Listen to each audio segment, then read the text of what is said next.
Pope, Polk County Commissioner, Board Chair. Thanks for being here, Commissioner. Alan Pollock. Morning, everyone. Alan Pollock with Jurits. Representative Raquel Moore Green. Good morning, Raquel Moore Green, State Representative, House District 19, South Salem, Turner, and Almsville, and Treva. I am so glad to finally be able to somehow claim you as a constituent.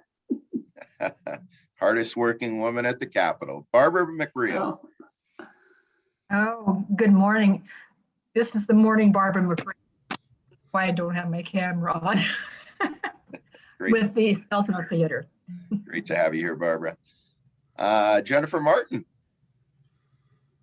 Good morning. Clearly, I've already introduced myself to everyone. Jennifer Martin, Mid-Valley Commercial Real Estate and board member. Thanks, Jennifer. David Qualls. Hey, good morning, everybody. David Qualls with Par Lumber. Let's try B Deck again. Hi, B Deck. I own the Freckled Bee downtown. Great to have you here. Tamara. Tamara Getch, Marion County Community Services. Thanks, Tamara. Ron Duncan. Ron Duncan, VC Towing. Ian Levin. Morning, everyone. Ian Levin, principal broker at Nathan Levin Company and general contractor at Anthropoid. Great having you here, Ian. Let's go up to, we have somebody labeled Mark.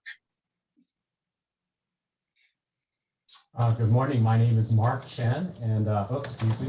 I am the office manager for Oregon State University Cooperative Extension in Marion County, and I'm glad to listen into this. Great to have you here, Mark. Kyle Browse. Good morning, Kyle Browse with Salem Insurance. Lori Tisdale. Good morning, everyone. Lori Tisdale, a board member with the Salem Police Foundation and social media marketer business in town. Great, thanks, Lori. Director Nord. Chamber board member and president of Corbin University, Sheldon Nord. Thanks for being here, Sheldon. Jeremy McKay. Hi there, it's Jeremy McKay from the West Salem Ace Hardware. Thanks for having me. Thank you, Jeremy. Brent DeHart. Good morning. It's a beautiful day to live in the Mid-Willamette Valley. Brent DeHart, Salem Aviation, and DJ Vincent, your rock star. Mike Graney. Morning. Mike Graney with Michael Graney Consulting, Renewable Energy Consulting. Morning, everybody. Morning. Naomi Tillery. Naomi Tillery with the Salem Chamber. Good morning. Katya Mendez. Good morning, everyone. Katya Mendez with Mountain West Investments. Thanks, Katya. Chris McLaren. Hey, good morning, everyone. This is Chris McLaren, commercial lines agent for Hagen Hamilton Insurance. Thanks, Chris. Director Blair. Good morning, everyone. Brandon Blair, Summit Wealth Management.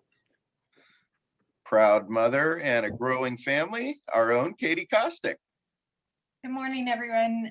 Katie Kostick with AC and Company Architecture. Thanks, Katie. John Hawkins.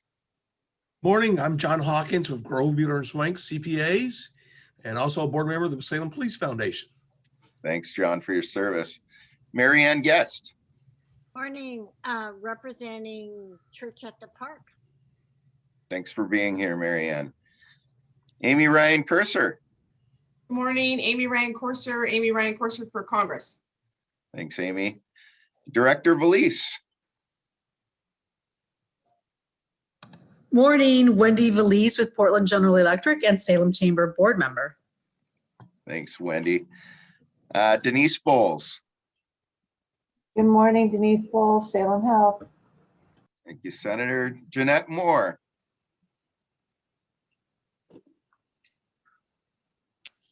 Good morning, Jeanette Moore with Union Bank. Thank you, Jeanette. Barb Hackresh. Good morning, everybody. Welcome and have a great morning. And I'm looking forward to what we have to say. Barb Hackresh with Summit Wealth Management. Thank you, Past President Rush. Mary Ann. Got me. There's a second Mary Ann, no problem. might be registered twice. Annabelle. Good morning. I'm Annabelle Cronji from Aldrich Advisors and CPAs. Great to have you here. Joel Blount.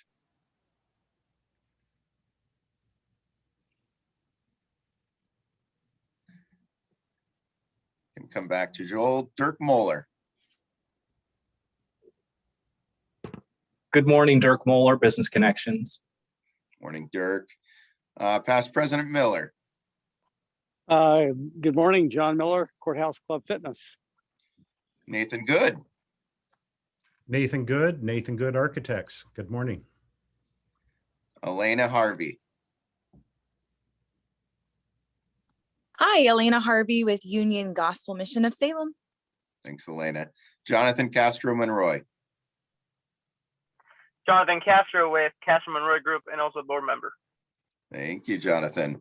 Jim Vu. Jim Vu, Citizens Bank, Salem Main Street Association, and board member elect. Super. Alex Roth.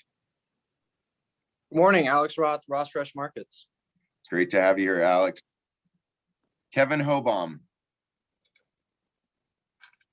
Good morning, Kevin Hobaum with Milan Valley Hospice and Palliative Care, and I'm in transit this morning. Thanks, Kevin. Pam Rushing.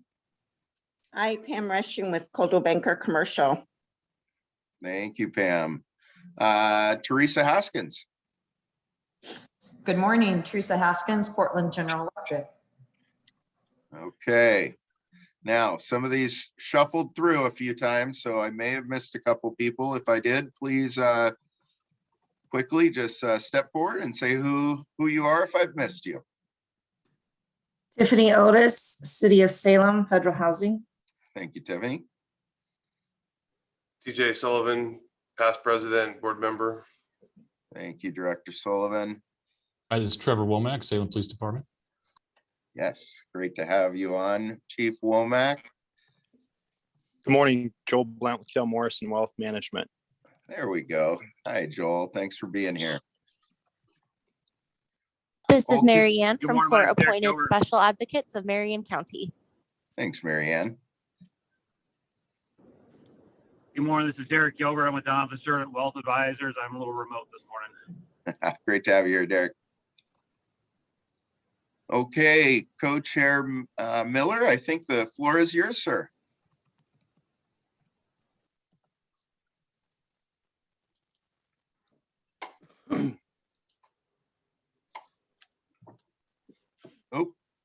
You're muted, Jeff. I love that. After a year and a half of Zoom, we still can't figure out how to mute ourselves. It's the most ridiculous thing. Hey, don't include the rest of us in that. I've seen you do it once, TJ.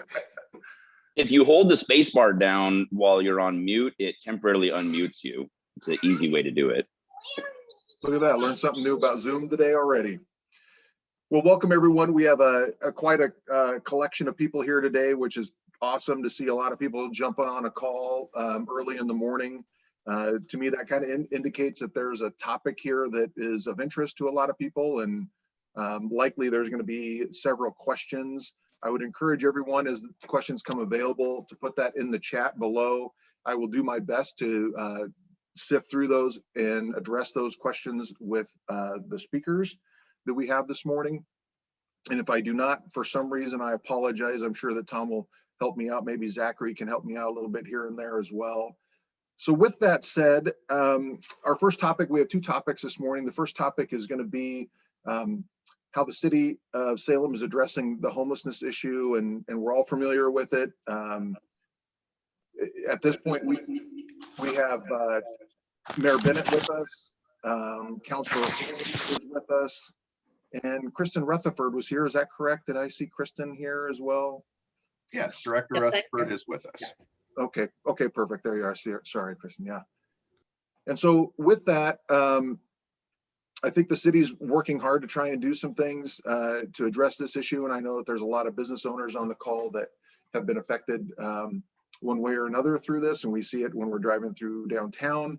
But I think it's worthy of a conversation, and hopefully one of some patience and kindness, because it's kind of important. And with that, I'm going to just shut up real quick and allow Mayor Bennett, if you would like to jump in and kind of talk about what's going on with the city and how the city's addressing some things. Well, we've got, thank you very much, Jeff, and thank you to all of you for taking the time to at least let us update you again on the homeless situation. You'll recall in my State of the City, I devoted, I think, about a half an hour to this topic. And the reason is this is the topic that the public in Salem want us to really focus on. We do polling every year. And for a couple of years now, homelessness has been the top concern of the people of Salem. Data out there shows that Oregon's homeless population is growing. We are, I believe, the 7th leading state in the country, just behind Massachusetts, Washington, Texas, Florida, New York, and California in homelessness. We have substantial state data. We also have substantial local data on our county as well as the city of Salem. It's all the result of a point in time count, one day devoted to counting up homeless folks, getting a little information on them. This year we expect to show between 1,500 and 1,800 homeless people living without shelter. This number is frankly too high. There are a whole bunch of reasons for it. The interviews indicate to us that we're dealing with a population that commonly has untreated mental illness, addictions, chronic health conditions that have resulted in long periods of homelessness. We also find homeless with pre-existing barriers to housing, such as a criminal history, evictions, poor rental history, and that adds to the complications faced out in that community. We are working with a whole variety of folks, and I'm going to turn to Kristen and Councillor Hoy to kind of go through this. Councillor Hoy in particular is president of our housing authority, as well as serves as vice chair of the Regional Homeless Alliance, and has, I think, a really good handle on the kinds of programs we're looking at and where we're headed. We are really all hands on deck on this, and I want to just give just a quick a sense of where the council is on this. We set up a strategy and policy goal setting session. At the top of our list is reducing the need for reducing the sheltering of folks in unsuitable locations, which is what I think results in most of the comments we get. Reduce the average time a person is homeless, reduce the number of homeless individuals in our community, increase adult employment, which helps, not much. This isn't an unemployment problem. This is a far more complicated problem than there aren't enough jobs in this town. Increase the percentage of persons who become unsheltered. We're trying very hard to reduce the barriers to becoming homeless and include rental assistance, affordable housing, and access to services, which I think Kristen can give you a really good look at. I will tell you that there is not one member of the city council that doesn't spend the same kind of evenings and days that I do concerned and working on this issue. So I'd like to pass this along to then to Councillor Hoy. Jeff, if that's okay with you. I don't know how you want to do your Q&A. No, I think it's great. I think that we probably just need to have some input from yourself, Hoy, Kristen, and whomever else.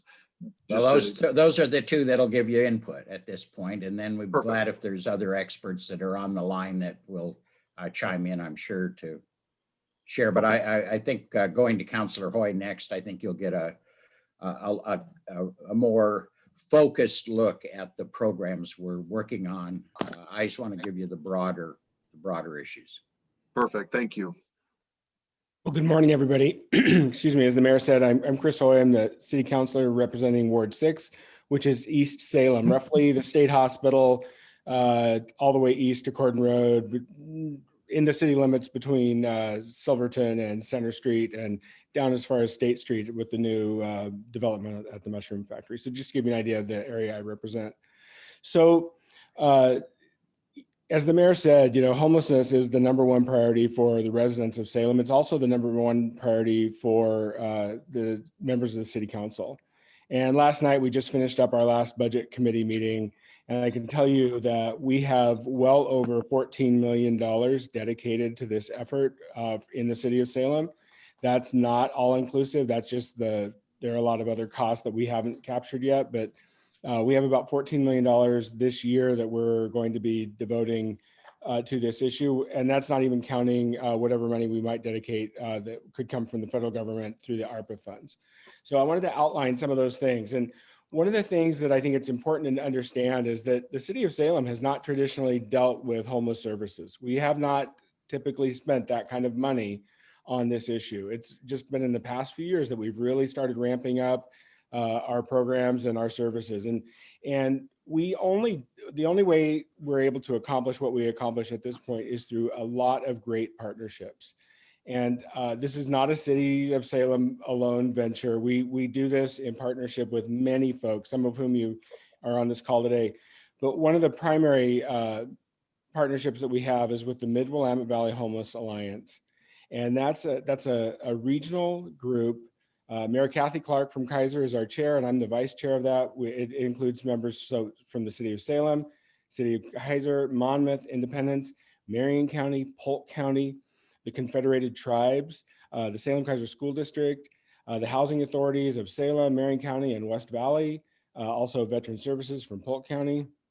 We also have nonprofits, including United Way, Salem Health, Union Gospel Mission, and the Community Action Agency. And also formerly homeless individuals are on our group. So, and we meet, it's a robust group that's been meeting for a few years now. We meet every month to make sure that we are coming together in a cohesive front, because, people who are homeless, as people who aren't homeless, they don't really care where the jurisdictional boundaries are. They just need help with their issue. And so we work really hard to come together to try to make sure that we're working in a coordinated way and not in a bunch of individual silos, which maybe has been a model in the past. So to talk a little bit about some of the details, we've had this year, we've tried some new and innovative things with our partners at Church of the Park. We had a temporary shelter at the state fairgrounds with a great cooperation from the state fair board. We were able to essentially open a managed campsite inside the pavilion. And I think that was a pilot program. We wanted to kind of test that out here in Salem. It's the first time we've done managed camping, which is where people live. They set up their tents inside the pavilion. They had shelter.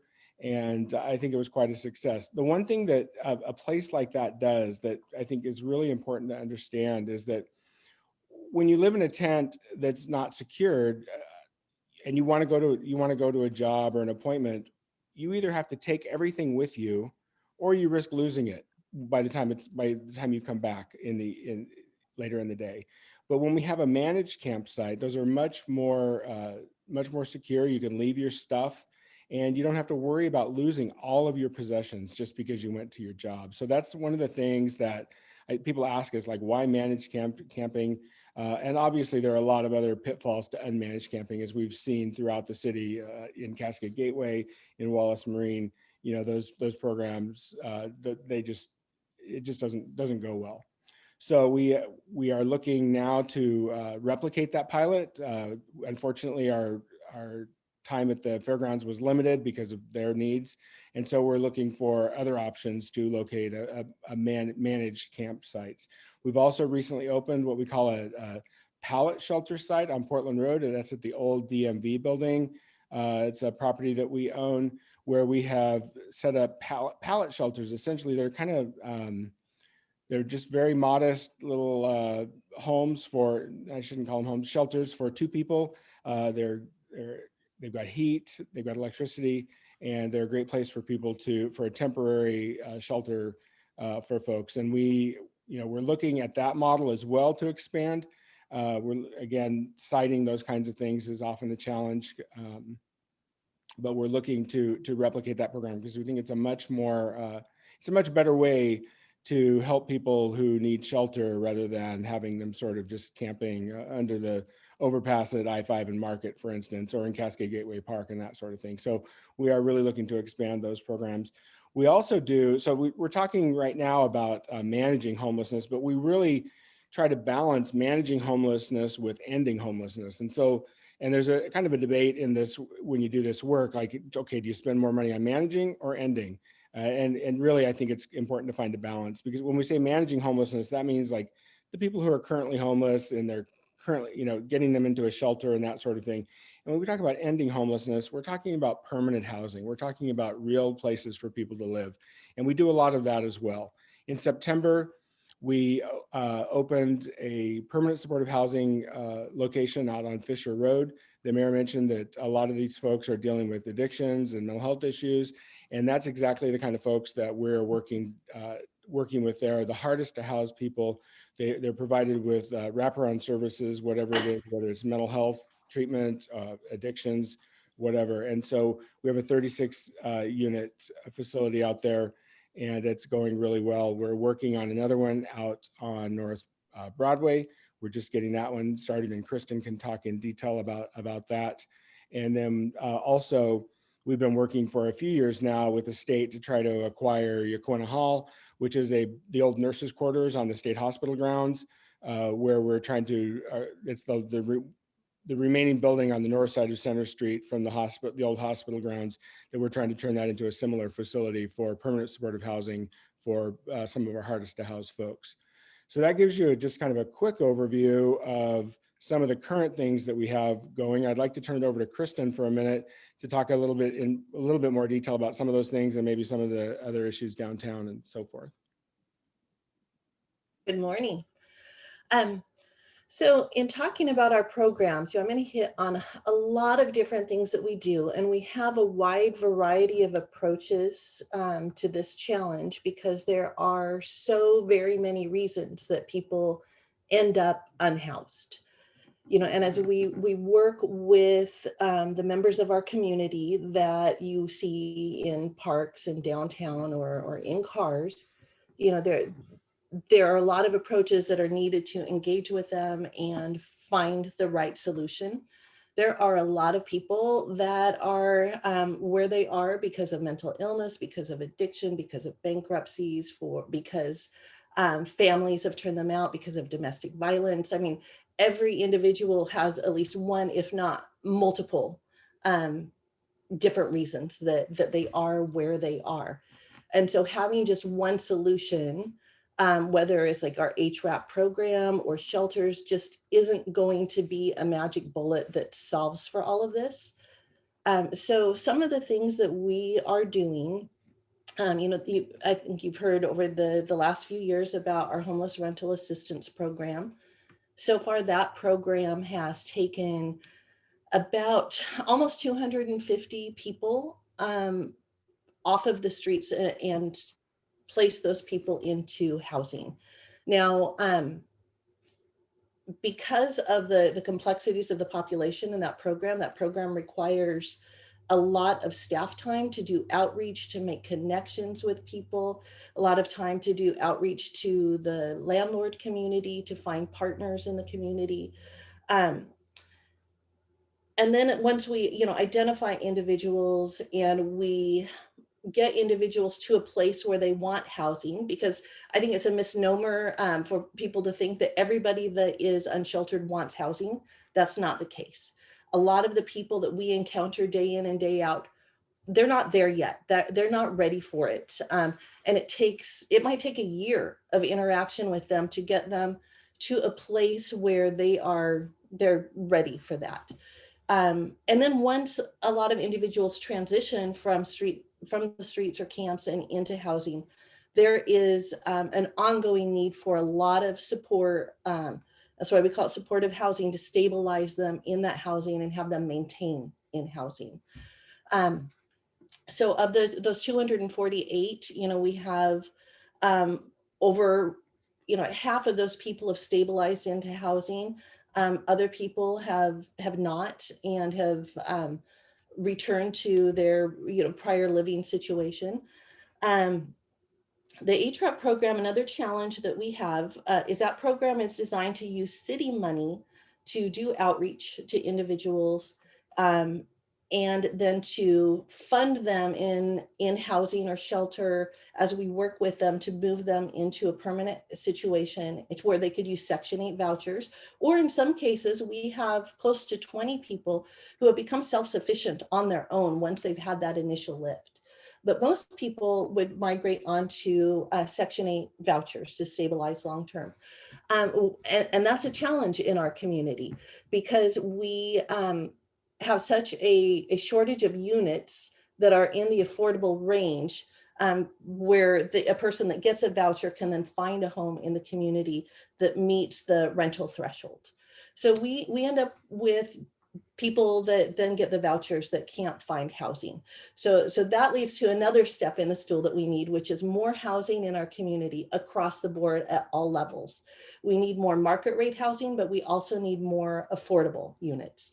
And so to bring on that affordable supply is not a fast process, especially if you are looking at truly affordable or public housing type projects because of all of the requirements. So to fund those, you typically use tax credits. There are partnerships with the state.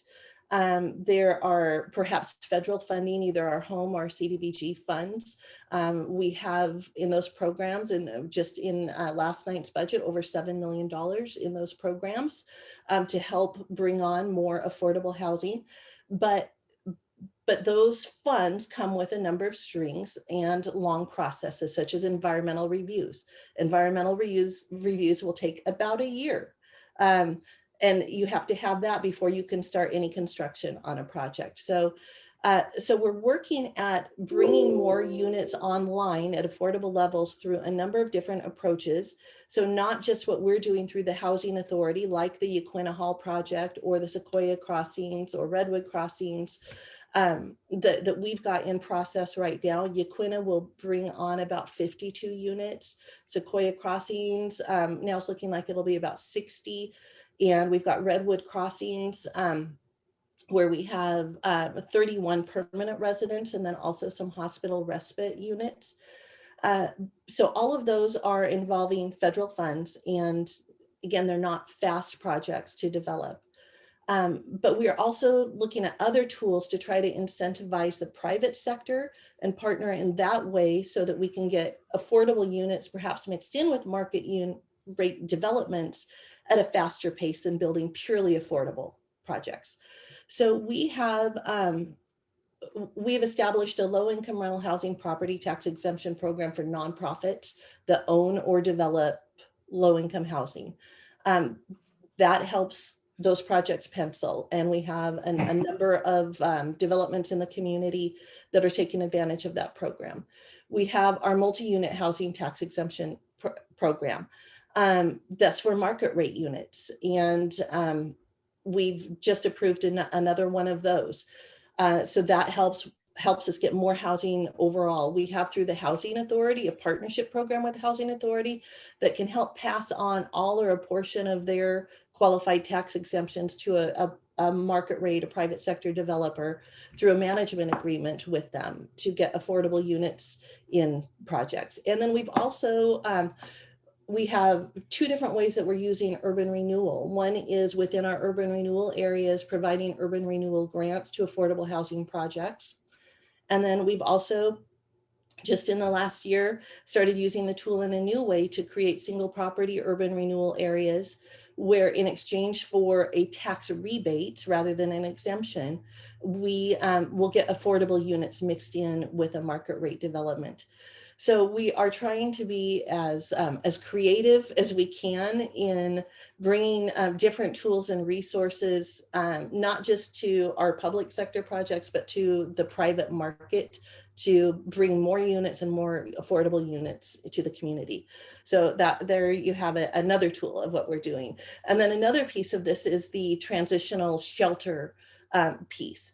And that is, again, a really, really challenging area to bring on more capacity within the community. So we have looked in the last 2 years at a number of sites for camping. We have a lot of property referrals that come to us to explore, but we also have a lot of property owners that aren't too excited about leasing their property to us for shelter use. So we've also looking at property acquisition to meet that need. We run into challenges with things like funding sources. If we're looking at any of our HUD funding to acquire shelter, there are limitations there. Those programs are typically like home funds are tied to permanent housing, not transitional or shelter. So we have a lot of parameters that we have to kind of thread the needle to find the right mix of funding. And I will say that a lot of the stimulus money that is coming our way because of COVID is going to help with some of that and provide some additional resources to acquire either land for camping or shelter space. But we also, as we look at siting shelters or camps, run into the NIMBY issue. We're not being flooded with requests to have a camp or shelter move into anybody's neighborhood. It would be great if we were. It would be great if if we would hear from parts of the community that says we want it here, bring it to us. But unfortunately that's not the case. So it takes a lot of groundwork to try to find locations that are going to have the least amount of impact to members of the community. And there is no good place in the community where there won't be any impact, so we have to look at minimizing impacts. We have invested in the shelters that we do have. We've partnered with Church at the Park. We've partnered with the UGM. We have urban renewal funds that have gone into the new mission. We have partnered with Arches. We've had CDBG, our Community Development Block Grant funds, and urban renewal that have gone into that property to enhance capacity. And again, continue to look at the city properties that we have, which we get a lot of comments or questions about putting shelters or camps on city properties. We don't have a lot of city property other than parks that would be available for something like this. A few of the properties that we do have hazardous material issues with DEQ limitations for any sort of residential development, and they're not available for that kind of use. We did stand up a shelter out on Portland Road. That's a property that we acquired by the Urban Renewal Agency acquired for redevelopment. That also has a hazmat issue and a DEQ limitation that it can only be used for housing or shelter for 18 months. So we've got a finite window there. So between, anything that has federal funds with environmental constraints or properties that maybe have any sort of DEQ history to them are kind of off the table for long-term shelter. But we continue to look. The city manager designated Gretchen Bennett to be kind of our point person and liaison for homeless issues. And she has been working like crazy trying to find locations for expanded camping, shelter, in-building shelter, pallet shelters. We are, looking at different pallet opportunities around the community. And we're trying to narrow down a few sites for potential acquisition. One potential acquisition being for a navigation center. It looks like we will have some state funding coming to us to operate a navigation center. The navigation centers, for those who are not aware of what that is kind of a centralized place that offers a number of different services for people that are unsheltered so that they can go, and instead of having to go to a number of different locations to get assistance, it's kind of a one-stop shopping. It's sort of your, where they could meet with a bunch of different supportive services and have shelter in that same location, so the individuals can stabilize and not have to worry about leaving their possessions to go to an appointment. And so navigation centers typically will have a capacity of anywhere from 25 to 50 people in one location. And so they'll focus kind of intensively on that group of individuals to help them stabilize, and then enter a program like HRAP so that they are better prepared for going into permanent housing. So that's kind of a quick coverage of everything that we have going on, and happy to address any questions that you may have. Thank you, Kristen. There's several questions in the chat. There's some lengthy ones, but I'm going to just kind of 30,000 foot level condense them down, and I'm not really sure who's the appropriate person to ask the question, but it seems like there is a disconnect between those who want service and those who do not. And there kind of a repeated thing in the chat, repeated concern is, for those who want services, we should help them. We're a wealthy nation, wealthy community. They should be served and helped.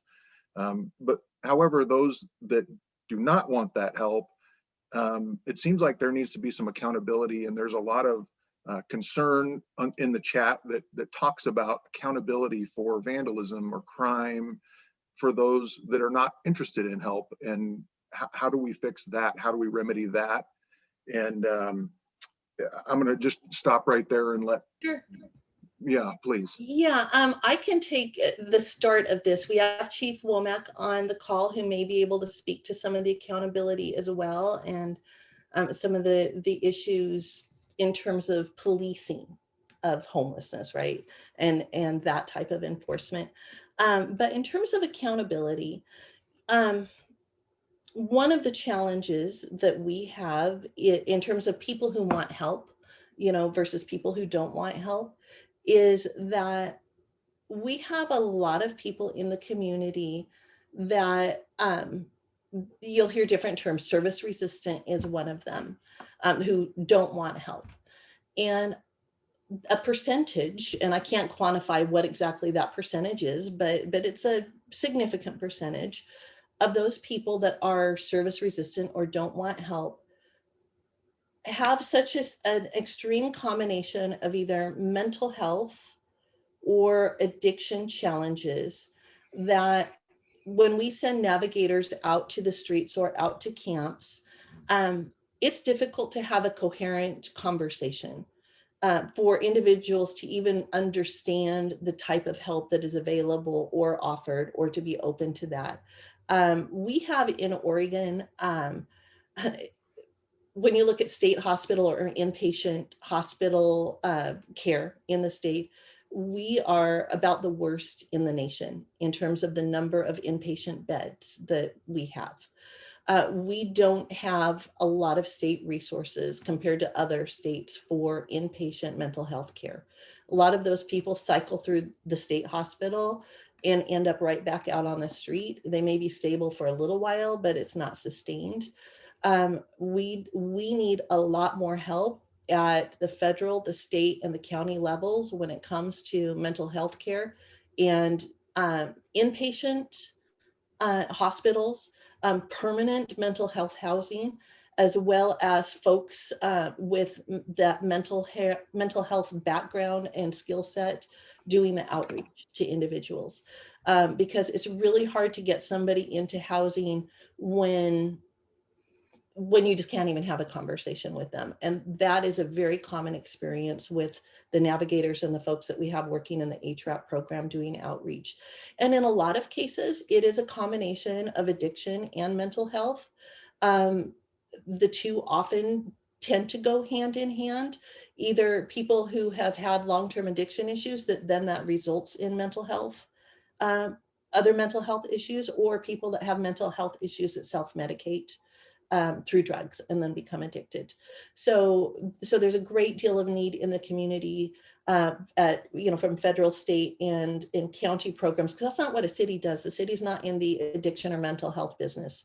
So, we need that support from other partners to reach individuals who we could provide with housing, but they're just not there. They just don't have the capacity because of all of the other health challenges that they're facing to be receptive to that. So there's a lot of time and energy that goes to working with those individuals, but it's certainly not getting making the kind of impact, I guess, that we really need to have. And then I'm going to turn it over to either the mayor or councilors or to Chief Womack to talk about other types of enforcement or accountability when it comes into more of like what we can do legally. Just real quick, just for some context on the issue about Oregon and mental health. We had a decision to make in this state back in 2004, 2005 about mental health, whether we were going to keep the institutional model or we were going to go to a community hospital model. Every other state in the country has gone to community hospitals as far as helping our friends who are mentally ill. And that model is a lot less expensive and a lot more effective in treating mental illness. And at the time, the state employees came to Peter Courtney and said, we do not want to leave our surroundings here in Salem. We want to stay here. We want this model to continue. And the state doubled down on the state hospital system. They built a facility in Junction City that they spent millions on that they didn't have the dollars to staff. And we continued the institutional model here in Salem, and it's meant less beds and it's meant less treatment. And so that when somebody who's mentally ill goes through an episode and their family and friends do not know what to do with them, they're left to call the police, who, that's not their job, but the police come and get them, bring them to Salem Health. Salem Health will sedate them, but they're not treating the issue. And then those people are the ones that end up on the street and start to get preyed on. And so the state has made a critical error in choosing, a powerful union over people who are mentally ill, and we're now paying the price for that.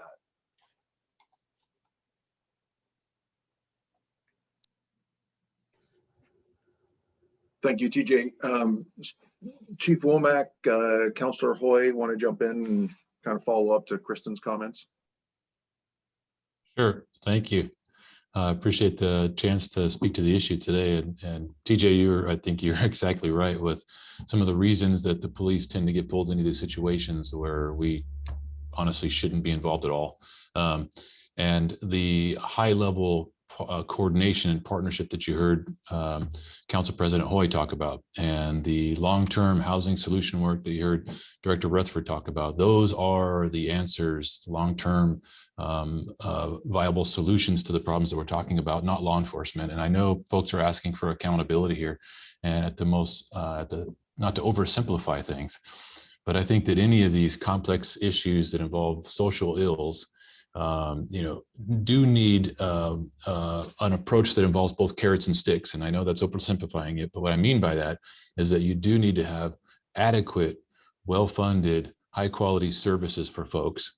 But then you also do need to have some level of accountability to encourage folks to take advantage of those services. They're still human beings, and they have a choice to make. And you can put all the services in front of people that you like, but some folks will just not choose, either because they willingly refuse to choose that, or they're so deep in their addiction or their situation that they can't even make that logical decision for themselves. And so what do you do with those folks? How do you deal with those folks? And what's happening now is the reason I'm sitting talking in front of you right now.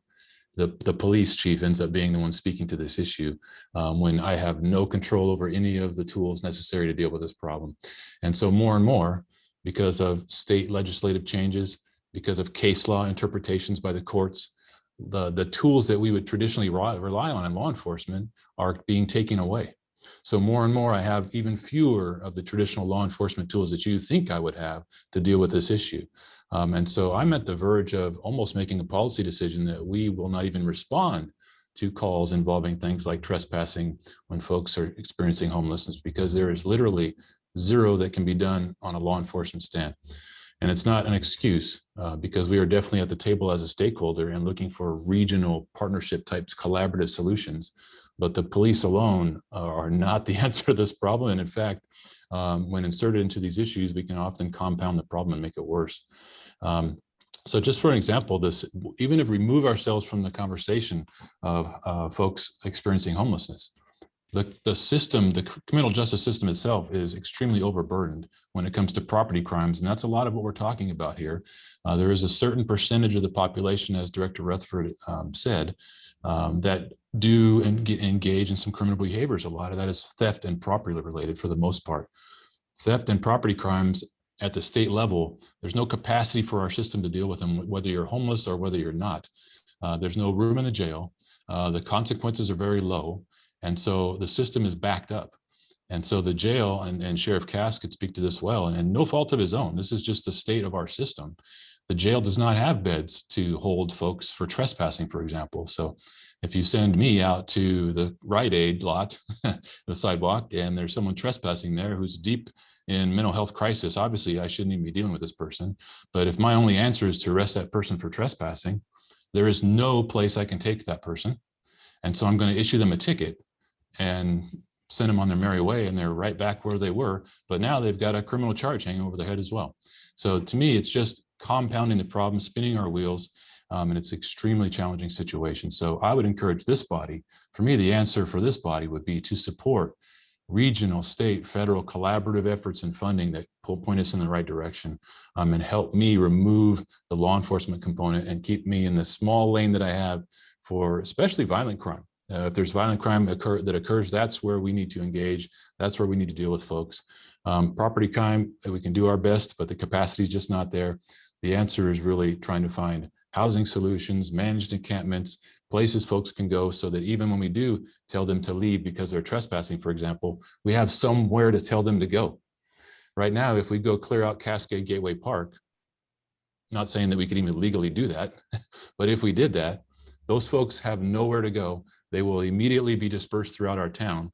And one area that we definitely will see an increased impact is right out downtown in our downtown core. And now instead of officers being called to Gateway Park, we'll be called here to downtown areas to deal with the same issue. So this is not, there's no simple solutions. And more, I'm a believer that law enforcement, again, is a key stakeholder at the table. We want to support collaborative solutions, but we cannot be the only responder. I would like to just add to that the accountability piece. That is very important to us from a housing perspective as well, to transition people directly from a street environment or camp environment where there are no rules or no accountability in that environment into housing is a really big leap. And we want people to have some accountability before that happens, which is one of the benefits of a navigation center environment.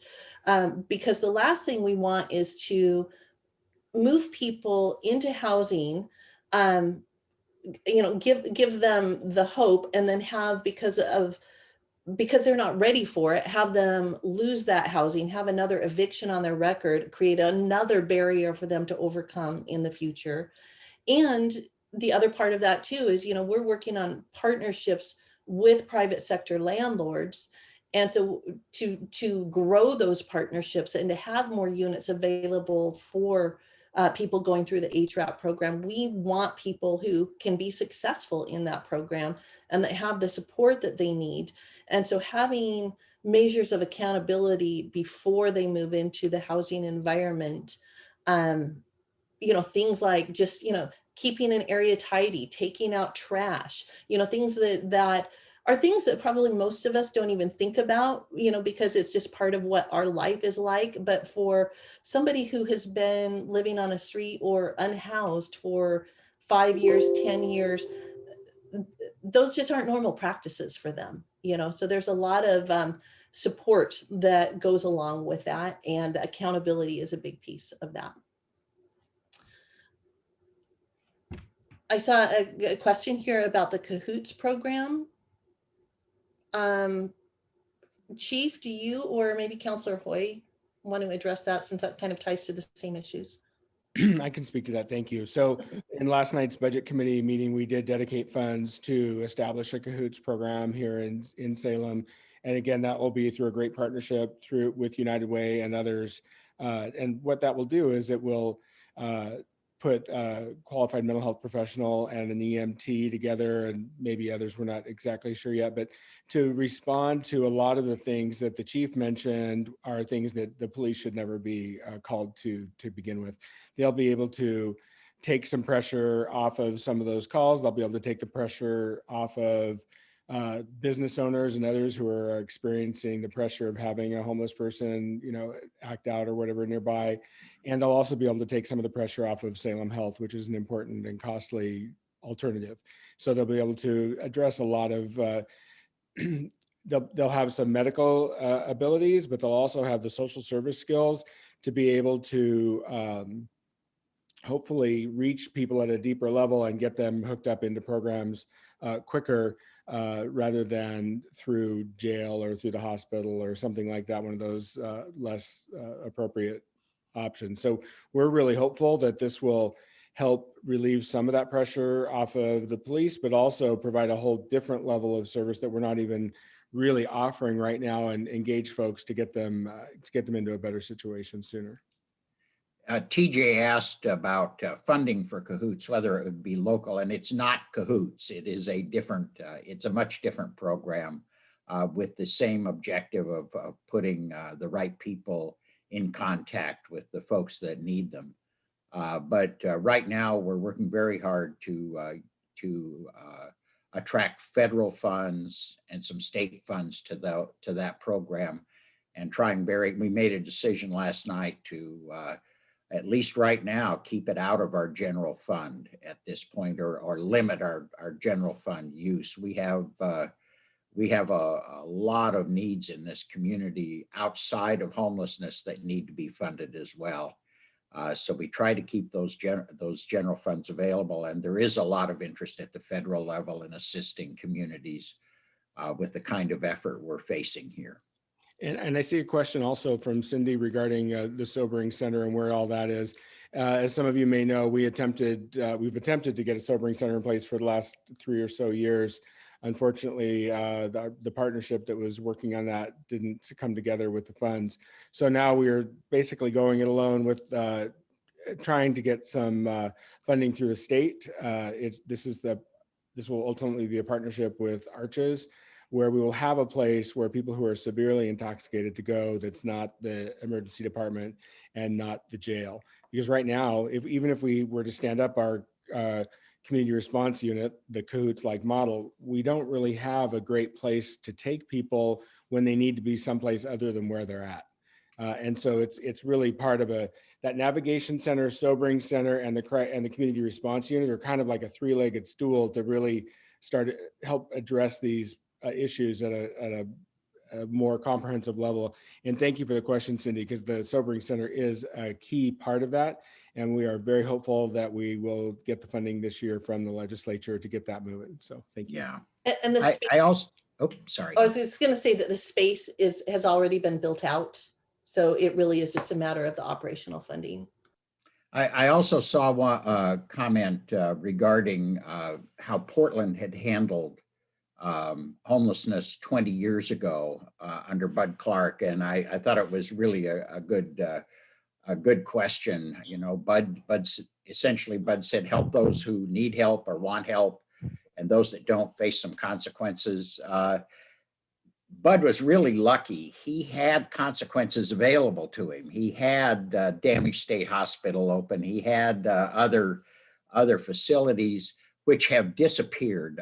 The concept of mental health and addiction intervention by the state is absolutely not here.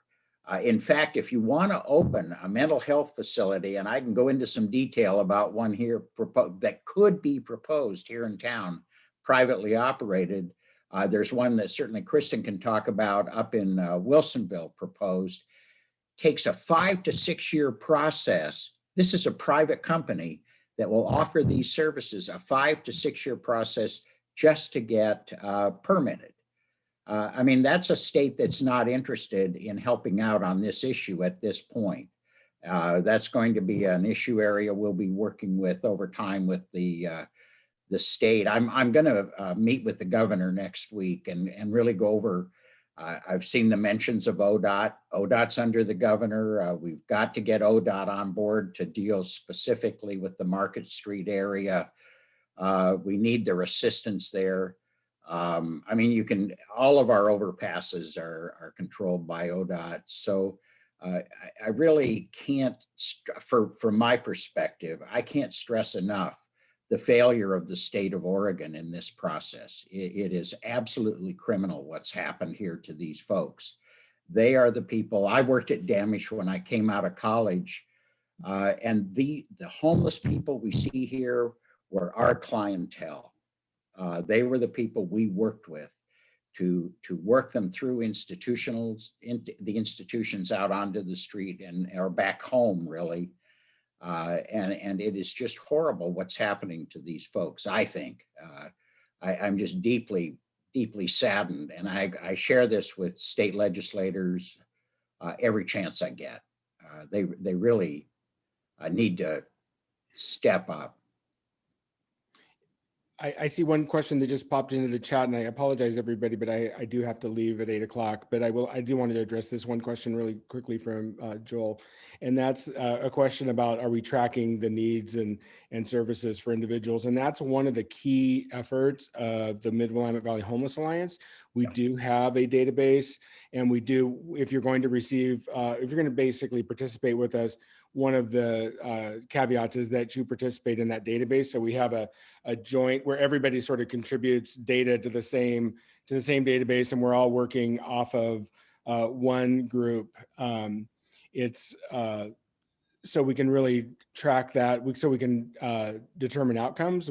That's one of the things that is our role with the Homeless Alliance, is we're looking at outcomes because we want to use programs that are effective and that work. And so the only way you can do that is to have data. And so we require that that shared database essentially that will help. And then the other thing that we can do is we can really focus on getting folks housed. And so we're not sort of doing this, playing service provider against service provider. We're really doing it in a coordinated way.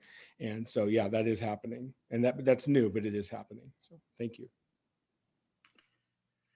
There was another question in the chain earlier about nonprofits and nonprofit coordination, and just sort of add on to what Councillor Hoy was saying. This coordinated entry is new. It's not something that we had more than just a few years ago.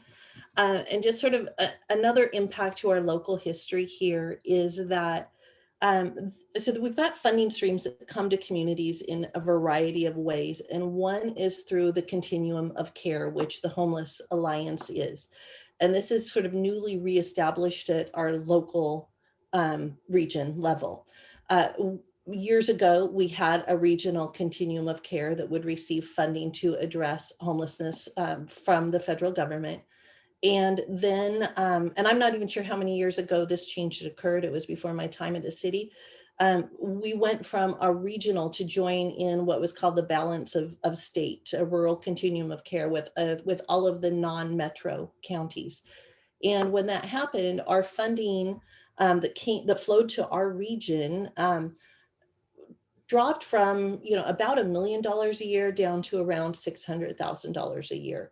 And so in the last couple of years, we've gone through a process of reestablishing a local continuum of care, which is the alliance that Councillor Hoy referred to, so that we can start getting more funding coming to our area. And then as a part of that, and as a part of the work Arches has been doing, integrated with our HRAP program, and some of our other grant programs, we've been prioritizing this coordinated entry system so that we have much better communication between the nonprofits and to better serve the individuals, so that if they are going from agency to agency, we know what the needs are and we know how to best help.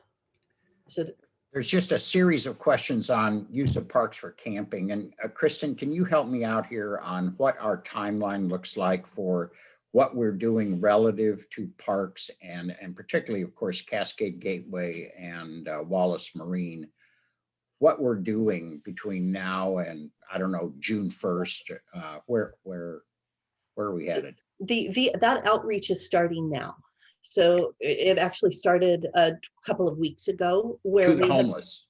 To the homeless, right. To have navigators and our nonprofits and service providers out into the parks, starting that process of notifying people, as well as identifying alternate locations for individuals to go. This has really been Gretchen Bennett's primary focus for the last couple of months, is finding other locations and then working with the nonprofits to stand those up, as well as starting that outreach process to start first with getting that voluntary compliance and lead time for people to start moving out before we get to the June deadline. Yeah, the parks, I think sometimes are misunderstood what happened there. I sometimes go through it too, trying to figure out what happened there. But we were facing a COVID emergency. We had people crammed together in downtown locations. The only way we could legally deal with it was try to figure out how to find another place for them that would allow them to disperse. And we thought we'd be able to put them in the parks in the undeveloped areas. That was a fool's errand. That is not the way folks moving into a park operated. And we're going to be dealing with that problem over the next month. Our plan is, I believe, to have those parks far more publicly available, far safer, having substantially less impact on their surrounding neighborhoods than we have today. But it really was a function of facing multiple crises all at once and trying to find a solution. It has kept the COVID impact on that population and the rest of the community. It's been a part of that plan as well. So, In addition to the park, another program that was stood up through COVID that most people are unaware of is the nonprofits. Community Action in particular through the state received funding to be able to shelter people in hotel rooms. Yeah. So we have a lot of individuals that are not on the streets or out in the parks because they have been housed for the last many months in hotel rooms around the community. I'm sorry, Mayor Bennett, you were going to say something? No, go ahead, Jeff. I'm sorry. No, not at all. I just want to ask a couple of questions and make a comment real quick. I've been getting kind of blown up on my phone and some other things. So first and foremost, just more of a comment. I think that there is, I'm getting a lot of feedback that there is grave concern, kind of going back to Chief Womack's comments, that the police, their hands are tied. And when it comes to trespassing and things of that nature, people that own private property or businesses, I personally think, and I'm getting a lot of feedback, that there's going to become a tipping point where if you live along Cascade Gateway Park, whether it is in a residence or you own a business, there's been comments about a fire and stabbings and things of that nature, lawlessness in those areas. And I understand that the city and the police have really got their backs against the wall in a really tough thing here, tough situation.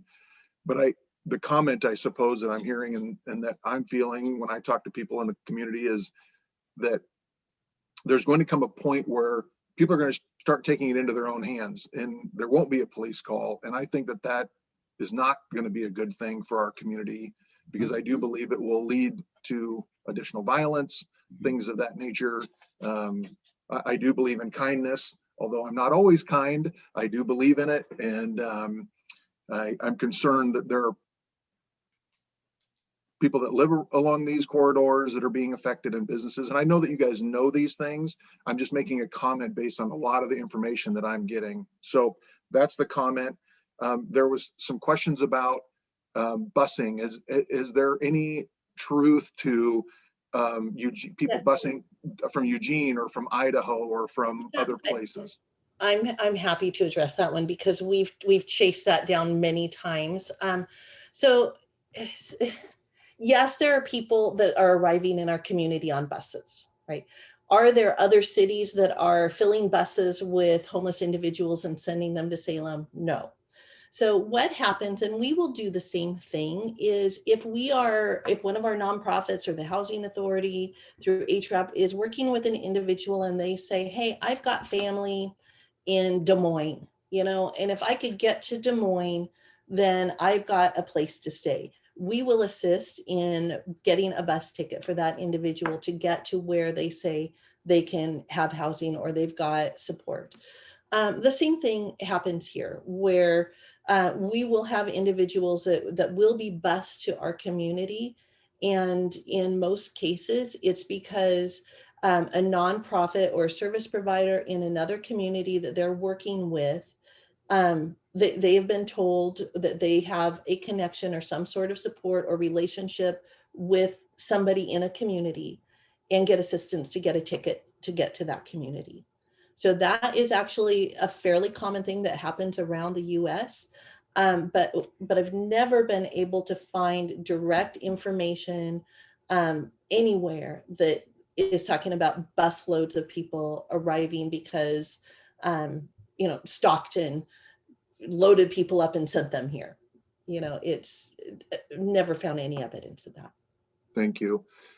Mayor Bennett, you had made a comment that when the onset that we're 7th in the nation, if I wrote it down correctly, for the homelessness issue. And along kind of dovetailing into the question of busing people, is there any data, and it isn't necessarily for you directly, Mayor Bennett, but anyone can chime in. Is there any data that talks about why or how we rank to that point? I mean, by population, we're certainly not the 7th largest state in the nation. So It's interesting that we are ranked 7th. Well, I think I really believe a huge part of it, and TJ talked about it briefly, I did too as well. We stepped away, seriously ran away from the programs we had at the state level that dealt with these issues through institutions and other kinds of programs. The result is we've had a fairly substantial number of folks pushed onto the streets. They don't have the kind of support. Their folks, their families can't handle them. We don't have a vigorous addiction treatment program in this state. It's a real. I continue to believe it's just a real failure as they began to change strategy to not follow it up with an alternative strategy. The one they had was group homes, and if you watch, you'll notice a whole batch of group homes have been closed due to lack of funding. That was one other way that this was being dealt with. It's a really, to me, really an inhumane policy. I'm sure there were fiscal reasons, or it could be whatever it could be, but the outcome has been a lot more people coming onto our streets who are our neighbors and children and relatives. And, I really believe that's what's happening. Thank you. I need to apologize to everyone. We are over time, but I just feel like this is such a huge topic and a really sensitive topic. I do have one last question that we really need to probably shift. And I think it's an indication of how large of a topic this is, because we've had 80 people on the call, I think is a record. That goes to show there's a huge concern in this community for what's going on. But last question, and then we'll need to switch over. There was a comment about I think Councilor Hoy mentioned there's $14 million dedicated, kind of a two-part question here, $14 million dedicated to this. And then there was some questions about a price tag to clean up Wallace and Cascade. Does anyone know? So two-part question, where does that 12 million come from that's dedicated from homeless? And then secondly, or the 14 million, excuse me. And then second question would be, does anyone have an idea on what it's going to cost the city / taxpayers to clean the issue up by June? It's an ongoing cost. We're in an ongoing program. I don't know the cost off the top of my head, but the result of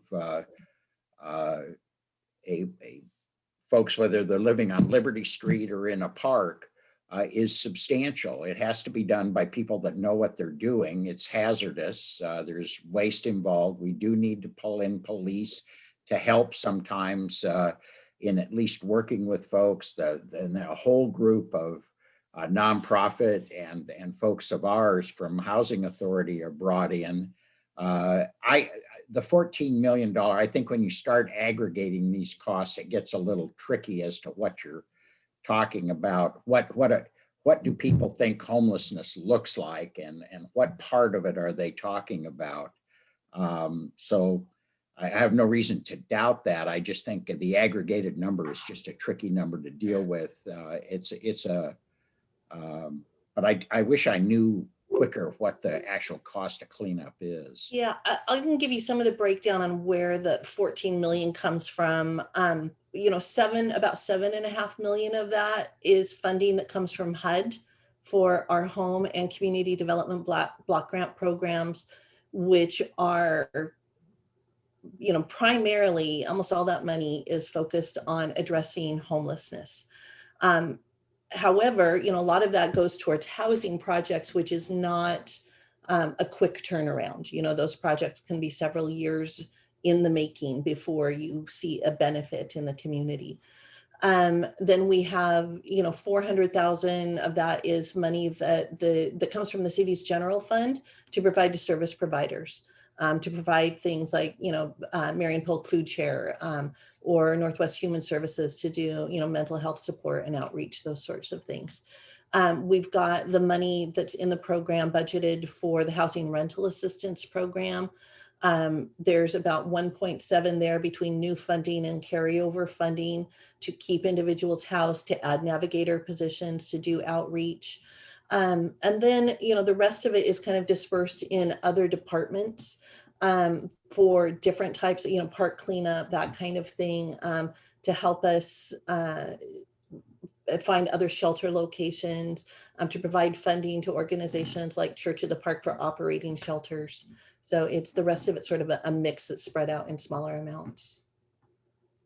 Well, listen, thank you very much. And again, I apologize to everyone on the call. There's a lot of questions that have been coming through, but we really we have two other guests that are looking to talk about a topic. And I think that's really my fault. I should have really said we need to stick with one topic and not two. So I apologize for everyone on the call whose questions did not get answered. I do want to address one last thing. There was a comment that I just read, and I just want to be clear that comments that are made are not necessarily comments of the chamber. I think there's a perception that if someone makes a comment, that's how the chamber feels and that's how the business community feels. That is not an accurate statement, and I just want to correct that real quick. Individuals have their own thought process, their own ideas, and while some of us agree and some of us disagree, this is just the forum in which we're using to communicate. So with that, go ahead. Jeff, I would just like to offer, if there are questions that are in the chat that the chamber wants to capture and pass on to this, that we might be able to address in another way or get back to you in writing to share with membership. We can follow up that way as well.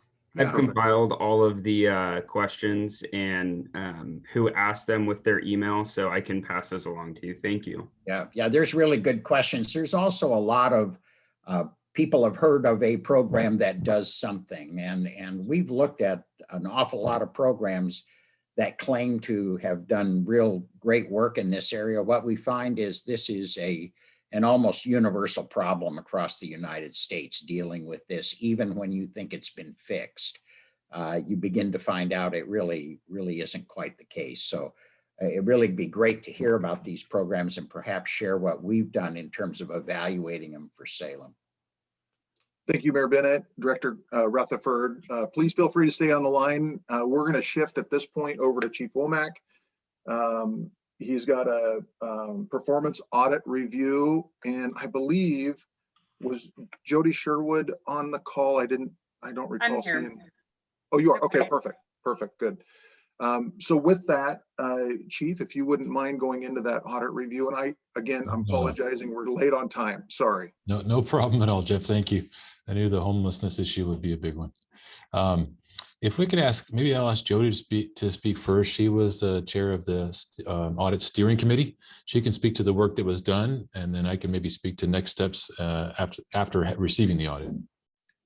Good morning, everyone. Thanks for having us here today. I'll go quickly so that we can get right to the topic at hand. But as mentioned, I'm Jody Sherwood. I'm a volunteer. I currently serve on the Community Police Review Board. I have for the last 4 years, and I'm the chair. I also served as the chair of the Community Police Performance Audit. I see another member here of our board, Cindy Linesar. Thank you, Cindy. I'm not sure if there are others here today, but thank you to all of those that helped with the audit. If you don't know, the audit of the police department actually started in October of last year. Several community members volunteered together and provided support and assistance in an advisory capacity to the independent auditor that the city contracted with. The performance audit was actually conducted by a third party, a company by the name of Hilliard Hines. And just 2 weeks ago, they submitted the final report. And when the chief takes over next, I'll put a link to the report here in our chat. But they submitted the final independent assessment of the Salem Police Department's policies, procedures, and operations. And I will make sure that you have a copy of that report. You know, in that report, you're going to be able to see some more details about the police department, learn more about the process, some of their approaches and their outcomes that they're working on today. You can also learn more about the operations of the department, how they're organized, their staffing ratios. So there's quite a bit in the report to take a look at. But just to set up the audit, it was guided by several questions that we were given by the city to address. And those are the police department's policies and tactics aligned with city council and community values and expectations? What is the department's capacity for community policing?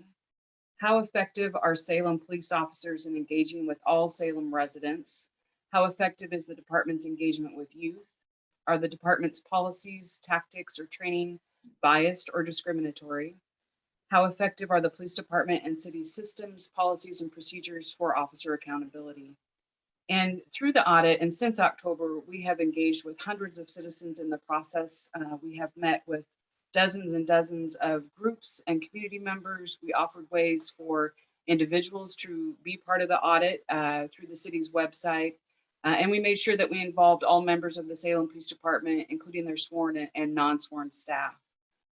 The report actually details about 12 findings that the department can work on to grow and improve. And we do have work to do, and we do have much success going on. And so to tell more about those results, I'm going to turn it over to Chief Womack to talk about what they're doing, what those key findings are, and what they're doing to move forward. Great. Thank you, Jody. Well, first of all, I'm very appreciative of all the work that went into the audit. It did start before I arrived.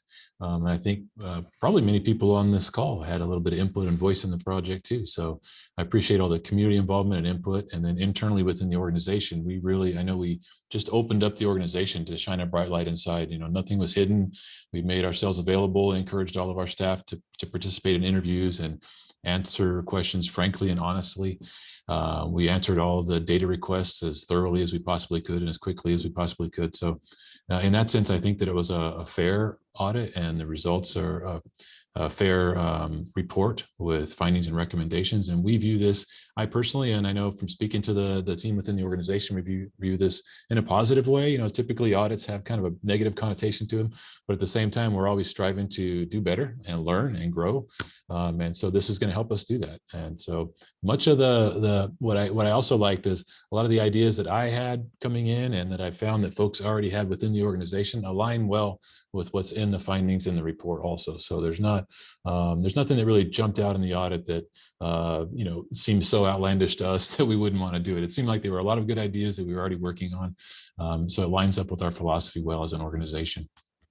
So we'll spend now that we finally received the actual final report, we will now spend a few weeks just assessing it and making sure we understand it fully and finding ways to implement all of the findings and recommendations over the next several years. Some can be done rather quickly, some are very challenging, some rely on partners and collaborations with other agencies that we don't have full control over, of course, so there's going to need to be collaboration and partnership. And frankly, some of it involves a need for increased resources and staffing. So that might be a challenge as well too. But just to touch on some of the key areas, one of the areas where the report highlights some recommendations are the area of mission and values statement. So just an example there, the report talks about developing specific strategic goals for the department as part of an overarching plan. We've already started the process of developing a strategic plan for the department that's going to incorporate a lot of the components within the audit's findings already. So that work's underway. So we concur with that finding. Community policing strategy was an area of focus for the audit, and some of the example recommendations there include things like developing a community policing strategic plan. So that also fits into the work that we're doing. Include community input through all of our planning processes, and work to institutionalize the philosophy of community policing throughout the organization. So we've already begun that work as well. Another area that focused on in the audit was organizational transformation. There was 10 different recommendations in that area. Some examples would be engage in organizational transformation to enhance community engagement and outreach efforts with the community, collaborate around solutions to manage issues involving the unsheltered, the topic we just touched on. So that was called out in the report as well. And create a Chiefs Advisory Council. I'm working on that already as well. So a lot of the work is already in motion, and it's just supported now by the findings in the audit. A foundational area for me that jumped out was data collection and analysis capacity. So the audit did call out our need to enhance our data collection and analytical capacity, and that's real. Currently, the Salem Police Department only has one crime analyst. And in order to move forward in a smart way with making data-driven decisions and evidence-based, research-based, kind of smart policing strategies, you have to have the data. You have to be able to analyze it well and make it actionable.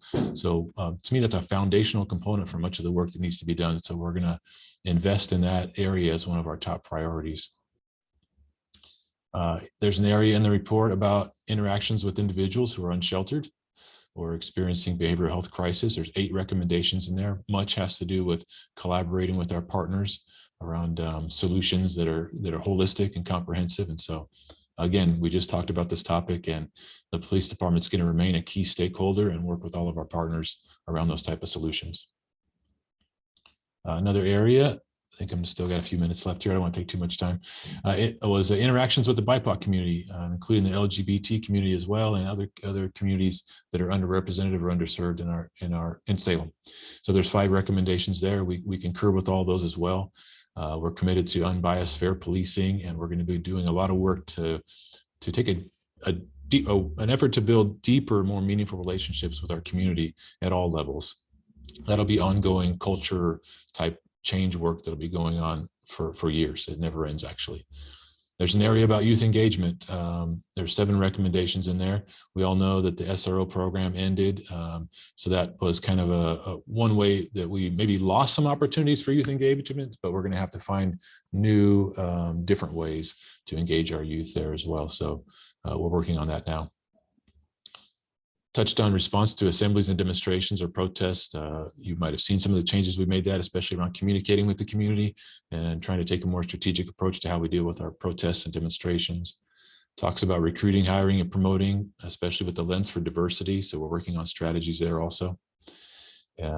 Use of force review, there was only one recommendation. Overall, I believe the audit found that our policies were relatively current and in line with best practice, but we're always finding ways to tighten those up and improve those as well. So we're assessing all of our use of force policies and accountability measures. And that ties into the final finding area too about processes to ensure SPD's personnel are accountable. So one quick thing we already did, when I came into the organization, it seemed like we didn't have enough staffing in our internal affairs section. We only had 1 sergeant dedicated as an investigator.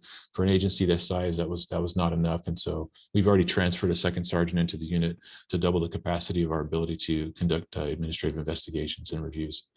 So again, those are the areas that the report focused on. Multiple findings that some we can implement quickly, some are going to take time to implement, but we accept the report, we're encouraged by it, and we're using it to move forward and better the organization. We will adopt this now as our management document to help implement, and so we'll use the website to provide updates to the community regularly and seek input as far as how we're doing, and hope folks help hold us accountable to make sure that we get all this work done as well. So with that, we're happy to take any questions. I haven't had an opportunity to read through this real quick, but I do want to just say I was a huge fan of the former chief, and I can tell that I'm going to be a huge fan of yours, Chief Womack. And Jody, thank you for sharing the link. I will admit, in the last couple minutes, I have not had an opportunity to read the 120-page document, but I will get to it at some point. I did download it and keep it for future reference. And just want to look over here and see if there's some questions. How many more officers do you need to accomplish what the council wants you to, is one of the questions. Well, thank you, because that's actually, there's some, when you read the executive summary part of the report, there's some overarching findings. I mean, I went into all the detailed recommendations, but one of the overarching findings, because it applies to every single recommendation with the report, is our staffing level. And right now, I can't give an exact number of what the perfect number of officers would be, but I can tell you that there's not enough. Even before I arrived, when I was researching the agency, looking at this position, just one simple measure that you can use to at least compare your city to other like cities is the ratio of officers per 1,000 residents. Right now, we're sitting at about, we have 189 sworn positions authorized. With the population of Salem, that comes out to about only 1.1 officer per 1,000 people. So for example, the city that I came from in Stockton, we were up around 1.6 officers per 1,000 people. Portland, even after the cuts that Portland's made, they're still sitting at 1.3, 1.4 officers per 1,000. So just to give you an idea, Eugene too has a higher rate than we do. There's some structural revenue issues here that are limiting us. So we have to be careful with that, but the reality is that we do have a small number of officers when you compare to like cities that suffer some of the same issues that we're trying to deal with here. So we are understaffed. We're going to do a more in-depth staffing analysis to try to nail down a number, but just so you know, if you're talking 1.6, that's about 80 additional officers that we would need. So it's not a small number. It's probably actually an unreasonable number to try to attain here for our community. But I did want to kind of just put that in perspective, that it's not a small number. It's a pretty significant issue, and it does speak to this issue of dealing with homelessness, dealing with some of the recommendations in the report about building deeper relationships with our community. You have to take time away from handling calls for service and doing other crime fighting work. If you want to invest in trust building work with your community, that takes additional resources. And if your officers are just a slave to 911 emergency calls all day long, there's very little time for positive interactions with your community. So that is going to be a challenge with implementing some of the findings within the report. Thank you. I just have one quick question. I know we're right at the close, and I apologize. Are you experiencing any a drop in people applying to be an officer currently? Yes, and I think that's not necessarily specific to Salem. There is a nationwide issue there. My prior agency as well, it was a struggle. We saw typically applications drop by about half over the past decade, and I'm seeing the same here. There used to be much more of a desire and interest in being a law enforcement, and you'd have many more applicants. Now we're a bit of a challenging environment. There's some perceptions issues with law enforcement, and less folks are willing to step forward and take that challenge. The ones who do, I'm even more encouraged and thankful that they're doing so to step into this challenging profession at this time and help us move forward. But we're doing okay though. Still in Salem, we have 5 vacancies currently. We're going through a hiring process again right now, and we did get a group of applicants that came through, and through the process, we still have 10 viable candidates that are going through the background investigation process. So we will get some hires out of that group and hopefully fill all 5 of those vacancies. In closing, I'd just like to say I think it's a thankless job, yet one that I really admire, and I'm a big fan of the Salem Police Department. I've never had an issue. If anything, I've always encountered really high quality people that seem to be responsive and show kindness when appropriate. And I know several officers, and I'm a fan of the program. So Again, apologies for squeezing you guys down. We're about 3 minutes over. I like being sensitive to people's time. So thank you both for joining us. I wish I would have been able to dedicate a little bit more time to the topic. Thanks for the opportunity. We appreciate it. Thank you. I don't want to walk away without saying that the chief won't be able to do this alone. He'll need all of us to help and support. The staffing ratios will be a challenge for a while. And there are other opportunities and ways that we can continue to stay engaged. The chief is already making changes, adding private citizens to their hiring panel, other ways for us to become involved and learn more about the department and see about those opportunities that we can grow together and help support where they're headed with their police department. So thank you for listening in. Thank you, Jody. With that, Tom, I know we're over by about 3 minutes. I just want to turn it back over to you for any kind of closing comments and thank everyone for being on the call this morning. Yeah, Jeff, you did a super job. This is tough, especially when we're at a peak of 81 attendees, but really Chief Womack, Mayor Bennett, Chair Sherwood, and Chris Hoy, Councillor Hoy, who had to step up. This is incredibly complex topics, and the Salem business community thanks you for your leadership in those areas and are very sympathetic that we are an organization filled with many, many points of view, and we are very thankful for the melting pot that we are. We're very representative of our city, and know that these people on this call care so much because they care about this city like you do. And we want to be at the table to assist where we can, and know that this business community never ducks a challenge, and we will support you in every way we can. But we do appreciate your strong leadership and seeking solutions that help these poor property owners, as well as those who do not have the opportunity to call a place home. So thank you all for being on this call. Jeff, great job today. And thank you all for taking a few extra minutes with us. We appreciate it. Have a great, great day today, everyone.